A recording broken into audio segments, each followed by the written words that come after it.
Hi friends, ఫైనల్గా అయితే మన గొల్లపల్లి అంటే నూజివీడు మండలం గొల్లపల్లిలో ఉన్నామండి. ఇక్కడ ప్రతి సంవత్సరం లాగానే రఘునాథ స్వామివారి కళ్యాణ మహోత్సవం జరుగుతుంది. చాలా అంటే చాలా ఫేమస్. సో నవమి అయిన 3 రోజులకి ద్వాదశి రోజు ఇక్కడ కళ్యాణం జరుగుతుందండి మన రఘునాథ స్వామికి. సో చూడండి, కిలోమీటర్ దూరం నుంచి ఎలా లైటింగ్ పెట్టారో. సో ఒకసారి అది చూపించే ప్రయత్నం మీకు చేస్తాను.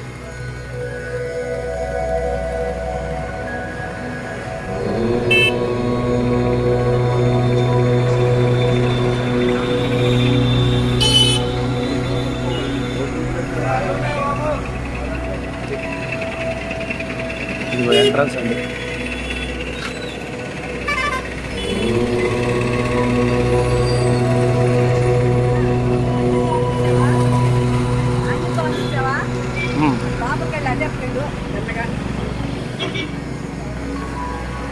నేను పెరిగింది కూడా ఇక్కడేనండి. సో ఇది మా ఆంజనేయ స్వామి టెంపుల్. ఈ ఆంజనేయ స్వామి టెంపుల్లో ఆడుకునేవాళ్ళం మేము చిన్నప్పుడు.